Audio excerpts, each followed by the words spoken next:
اعوذ باللہ من الشیطان اللعین الرجیم بسم اللہ الرحمن الرحیم السلام علیکم ورحمۃ اللہ وبرکاتہ۔ خدا کا شکر ہے کہ آج 14 اپریل کو میں درس نمبر 105 کے ساتھ آپ کی خدمت میں حاضر خدمت ہوں، اور جو مسلسل میرے دروس کو سن رہے ہیں، مجھے امید ہے کہ ان کے علم میں ہوگا کہ میں غصے کے بارے میں گفتگو فی الحال کر رہا ہوں، اور مجھے امید ہے کہ جو دروس سن رہے ہیں ان کو کوئی غصہ نہیں آ رہا ہوگا ان دروس کو سن کر، اور اگر نہیں آ رہا ہے اور ان کو کچھ معلومات پہنچ رہی ہیں تو وہ برائے مہربانی کمنٹس میں ضرور اظہار کر دیں۔ اور اس کے علاوہ کوئی اگر آپ کے خیال میں موضوعات ایسے ہیں کہ جن پر گفتگو ہونا چاہیے ہے، وہ موضوعات بھی اگر کمنٹس میں آپ مجھے دے دیں تو میں کوشش کروں گا کہ ان موضوعات پر بھی کچھ گفتگو کر لوں۔ اور غصے کے سلسلے میں ہماری گفتگو الحمدللہ جاری تھی، اور غصے کے سلسلے میں جو بات ہوئی اس میں اصل بات یہ ہے کہ انسان جب غصے کی حالت میں ہو تو بس عقل کے تابع رہے، ایسا نہ ہو کہ وہ غصے میں برے الفاظ منہ سے نکالنا شروع کر دے یا اعضاء و جوارح سے برے افعال سرزد ہونا شروع ہو جائیں۔ اس کے تمام کام غصے کی حالت میں بھی عقل و شرع کے مطابق اور دو انصاف پر مبنی ہونے چاہیے ہیں، اور اگر کوئی قدم اٹھاتا بھی ہے تو اس طرح کی کوشش کرے کہ وہ بعد میں پشیمان نہ پڑے اس کو۔ لہذا سمجھدار انسان کو ایسا نہیں کرنا چاہیے کہ وہ شجاعت اور غصے میں تمیز ہی نہ کر سکے۔ شجاعت جو انبیاء علیہ السلام و اولیاء اور مومنین کی صفات کا حصہ اور نفس کے کمالات و فضائل میں سے ہے، اور غصہ یہ شیطانی صفت ہے، خناس کا وسوسہ ہے، رذائل انسانی اور قلبی اور نقائص میں سے ہے، مگر در حقیقت جہل اور نادانی کا حجاب، حب ذات، حب دنیا کا حجاب انسان کی آنکھوں اور کانوں کو بند کر دیتا ہے، اسے بیچارہ بنا دیتا ہے اور ہلاکت کے گڑھے میں پھینک دیتا ہے۔ تو غصے کے دوسرے اسباب کا بھی ذکر کیا گیا ہے،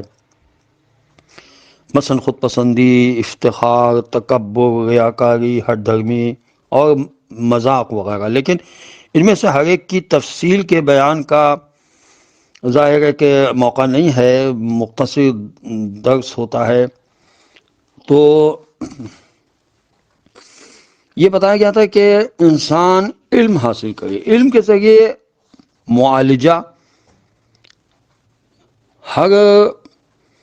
بری صفت کے لیے ہو سکتا ہے، اور غصے کے مقابلے کے علمی راستے سے مراد نفس کو غصے کے بارے میں آگاہ کرنا اور چند امور کو پیش نظر رکھنا ہے۔ نمبر 1،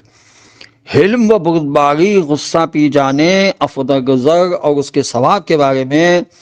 وارد ہونے والی کثیر روایت کو سامنے رکھتے ہوئے انسان کو غور و فکر کرنا چاہیے۔ دوسری بات یہ کہ خداوند عالم کے عذاب کا خوف اور اس بات کا اعتقاد کہ غصہ پی جانے کے نتیجے میں خدا کے عذاب اور اس کی ناراضگی سے وہ امان میں رہے گا، یہ ہمیشہ پیش نظر رہنا چاہیے۔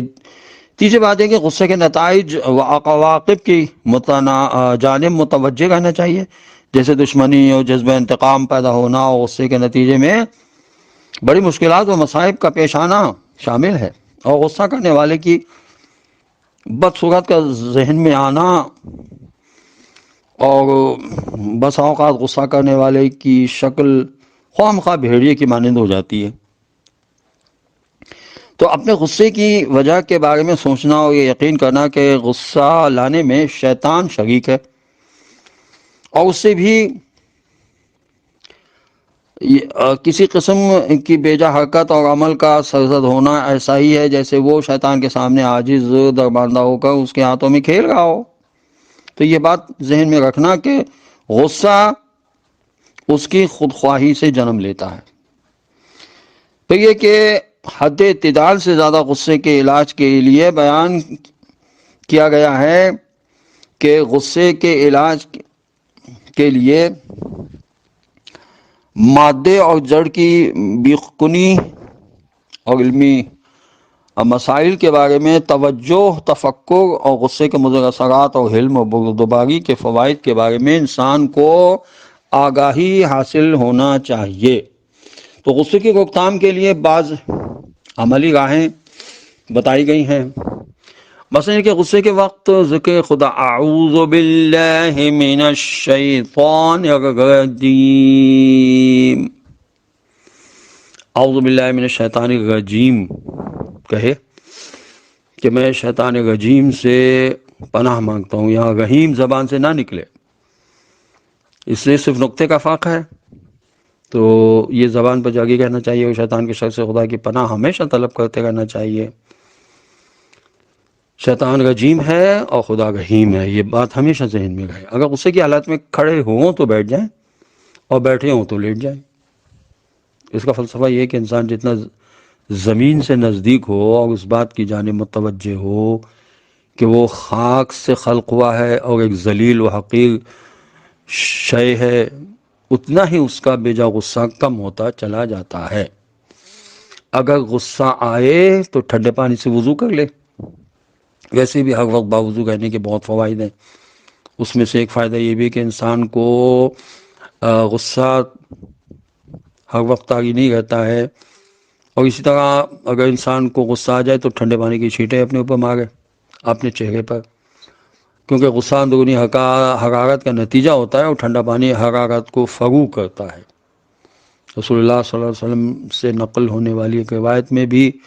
اس امر کی جانب اشارہ کیا گیا ہے کہ جب تم میں سے کسی کو غصہ آئے تو ٹھنڈے پانی سے وضو کرے، کیونکہ غصہ گرمی، حرارت اور آتش کا نتیجہ ہے۔ یہ محجت البیضاء کتاب ہے، اس میں لکھا ہوا ہے۔ حسد کے بارے میں بھی ہم نے بتایا کہ انسان حسد کے عالم میں بھی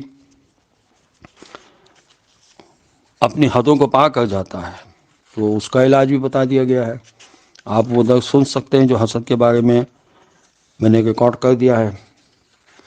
باقی کی جتنی بھی مذموم صفات ہیں ان کے بارے میں ہمیں معصومین علیہ الصلوۃ والسلام نے رہنمائی فرما دی ہے۔ انہی صفات میں بخل بھی ہے، اور بخل جو ہے وہ سخاوت و عطا کے مخالف ایک نفسیاتی صفت کا نام ہے۔ بخیل اسے کہتے ہیں جو دوسروں کے لیے بخشش اور عطا سے گریز کرتا ہے اور جسے دوسروں کو خیر و بھلائی پہنچانا بہت ناگوار گزرتا ہے۔ بخل کے مختلف درجے ہیں اور متعدد اقسام ہیں، ان کا بیان انشاءاللہ آگے آئے گا مختصراً۔ تو بخل کی مذمت میں بہت سی آیات اور روایات موجود ہیں، لیکن چند احادیث پر اکتفا کیا جائے گا انشاءاللہ۔ حضرت صلی اللہ علیہ وسلم نے فرمایا کہ بخیل انسان ہرگز جنت میں داخل نہیں ہو سکتا، اور بخل اور بد اخلاقی کبھی مومن میں نہیں ہوتی، اور خدا کے نزدیک فیاض، جاہل، بخیل، عالم و عابد سے زیادہ محبوب ہے، اور مومن کو بخیل اور ڈرپوک نہیں ہونا چاہیے، یہ بھی حدیث ہے۔ تو بخل کا بھی علاج ہے کہ مال و دولت سے محبت نہ کرے اور لذت طلبی کا شوق اس کے پاس نہ ہو، اس کے علاوہ روپے پیسے سے اس کو لگاؤ بھی نہیں ہونا چاہیے۔ اور یہ کہ اگر کسی کو اپنی اولاد سے شدید محبت ہے اور وہ ان کی خوشیوں اور آسائش کے لیے مال و دولت کو بچا کے رکھنا چاہتا ہے، تو اسے معلوم ہونا چاہیے کہ اگر اس کی اولاد صالح اور پرہیزگار ہوگی تو خدا اس پر اپنی عنایتوں کا سایہ رکھے گا، اور اس لطف الہی سے بڑھ کر اور کوئی چیز ان کے لیے کافی نہیں ہو سکتی۔ بہت سے لوگ یہ جمع کرتے ہیں سوچ کر کہ اولاد کے کام آئے گا، لیکن اگر وہ نیک کاموں میں اس رقم کو جمع جو انہوں نے کی ہے خرچ کر دیں اور اللہ پر بھروسہ کریں تو انشاءاللہ اللہ ان کی اولاد کے لیے خود راہ نکال دے گا۔ ہم یہ سمجھتے ہیں کہ ہم